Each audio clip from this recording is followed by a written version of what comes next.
dia, aqui é Bianca Caselato e o tema de hoje eu acho que vai ser muito útil para você. Dentro da nossa linha de inteligência emocional, hoje nós vamos trabalhar autoaceitação. Autoaceitação, por que eu escolhi esse tema? Porque a gente está falando de autoestima, de metas práticas, de como realizar algumas ações com base na sua inteligência emocional. E para isso a gente tem que estar confiante, a gente tem que estar se amando e gostando de si. Mas também a gente sabe que muitas vezes isso não é tão simples, né? Às vezes a gente olha para, nossa, que coisa horrorosa, nossa, né? Ou às vezes a gente fica lá assim, ai meu Deus, não vai dar certo, não vai dar certo, eu não consigo, eu não sou boa nisso, eu não vou conseguir fazer isso. E aí vem toda uma série de medos e vai gerando uma ansiedade.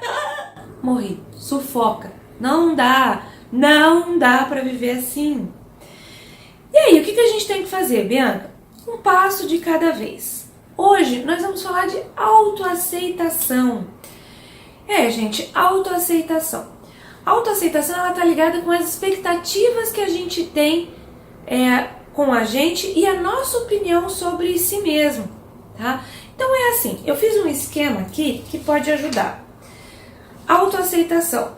Quanto maior a nossa expectativa sobre algo, quanto maior a nossa expectativa no resultado de alguma coisa e menor for a minha opinião de si, o resultado vai ser o quê? Frustração e recriminação. Então, por exemplo, aquela pessoa que quer ter um corpo perfeito, ela cria uma expectativa para ter o corpo das atrizes, enfim, ela coloca a expectativa dela lá em cima. Mas a opinião que ela tem de si é que ela é gorda, que ela está muito longe de atingir aquilo, que ela é incapaz. O que vai acontecer? Ela vai se frustrar. Ela vai se frustrar, porque ela colocou uma expectativa muito alta, muito além do que ela acredita que ela pode. O resultado é frustração, come mais, piora todo o processo, fica ansioso e recriminação. Começa a se julgar, começa a se culpar. Então, se esse é o seu caso, eu sugiro que você comece a olhar para as suas expectativas e tentar alinhar elas de acordo com a opinião sobre si. Ou mais ainda, por que não a gente olhar para a nossa opinião de si e ver o que realmente você acredita sobre você para que você alinhe a sua expectativa de acordo com a sua potencialidade. O contrário disso, a gente tem uma opinião alta de si e uma expectativa baixa. Isso gera pretensão. Sabe aquela pessoa que não espera nada dela mesma, mas ela se acha o máximo sempre? Ela tem uma opinião elevadíssima de si, mas ela não coloca uma meta, um objetivo, ela não tem uma expectativa acerca dela, e aí ela se torna uma pessoa pretensiosa. Qual que é o certo então, Bianca? Nós precisamos equilibrar alta expectativa com uma alta opinião de si. Ou alta talvez não seria a palavra, uma boa expectativa com uma boa opinião de si. O que eu realmente sou boa, né? Como está a minha expectativa em determinada área da minha vida? E aí vai uma dica. A dica que eu te dou aqui é você parar, pensar e analisar aonde na minha vida eu me cobro demais. Em qual setor da minha vida eu sou muito crítica comigo mesma. E aí você vai ter a resposta de onde está a sua expectativa. Uma vez que você descobre a sua expectativa, você se questiona. Qual é a opinião que eu tenho a meu respeito sobre esta expectativa? Opa! E aí você já tem uma noção de o que precisa equalizar. Nós fomos criados numa busca de uma perfeição inexistente. E aí a gente fica sempre naquela esfera de eu preciso ser perfeito, eu tenho que ser boa nisso, eu tenho que ser ótima nisso, eu tenho que ser excelente naquilo, eu tenho que.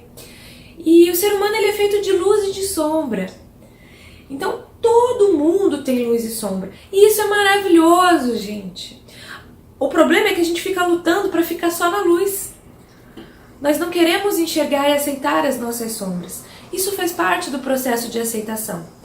Então vamos lá, eu vou passar um exercício para você agora e eu realmente espero verdadeiramente que possa ajudar você nesse processo de autoaceitação. Quais são as suas características mais difíceis de aceitar? Aquilo que você esconde, que você não conta pra ninguém. Quais são as suas características mais difíceis de aceitar? É possível que a sua autoexpectativa possa estar aí, tá? E aí, como é que a gente trabalha, então, essas características mais difíceis de aceitar? A gente tem que olhar com carinho para essas características, lembrando que elas fazem parte do ser humano.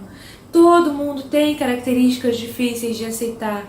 E a gente tem que sair do processo de amor condicional, que nada mais é do que eu me amo e aceito se eu for perfeita.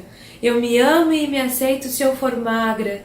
Eu me amo e me aceito se eu for uma excelente profissional. Eu me amo e me aceito. Não é um pouco até arrogante? Eu me amo e me aceito se... Olha o tamanho da cobrança que você está colocando sobre você.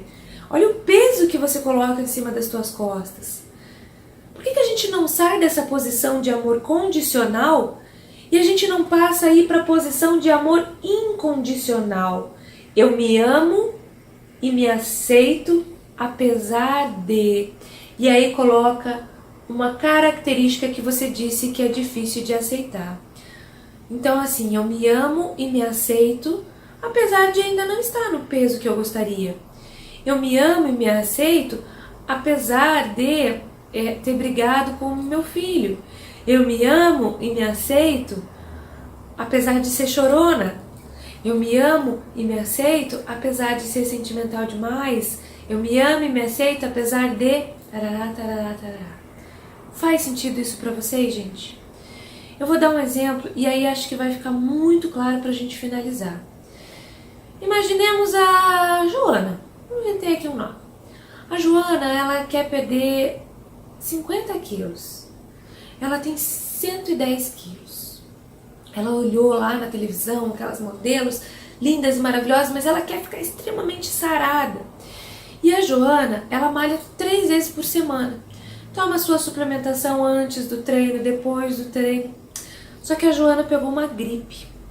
E ela não pôde ir treinar naquela semana. Como é que tá a expectativa da Joana? Lá em cima. Porque ela tem que chegar no corpo dos sonhos, da modelo dos sonhos. Mas ela pegou uma gripe. E ela não conseguiu ir para academia naqueles dias. E aí ela já vai entender que o corpo dela não vai chegar naquele corpo dos sonhos. Como é que está a expectativa dela e a opinião que ela tem sobre si? A opinião que ela tem de si é que ela é gorda, que ela não dá conta, que se ela ficar em casa ela nunca vai chegar no corpo que ela quer, e esse corpo que ela tem hoje é feio, é horroroso, ela não vai poder ficar daquele jeito de jeito nenhum. Ufa! Como é que a Joana vai passar a semana de gripe dela? Frustrada e se recriminando, se culpando. Eu devia ter ido, eu deveria ter ido porque olha só como eu tô horrorosa, como eu estou feia. Então ela tem uma alta expectativa e uma opinião de si muito baixa. Deu para entender? Então coloca aí, qual é o ponto que é mais difícil de aceitar em mim? Como é que estão as minhas expectativas em um determinado assunto com relação à minha opinião sobre mim mesma? E aí, trocar a posição de amor condicional, eu só me amo e me aceito se... tarará, tarará, tarará. E passar para o amor incondicional. Eu me amo e me aceito apesar de... Gente, esse é o meu recado. Eu quero todo mundo se amando, beijinho no ombro, dizendo assim: eu me aceito, eu gosto de cada gordurinha, de cada pedacinho meu, é assim que eu sou, e eu me aceito na minha luz e me aceito na minha sombra. Eu me amo e me aceito apesar de... Gente, esse é o nosso recado de hoje. Gratidão e até o próximo vídeo.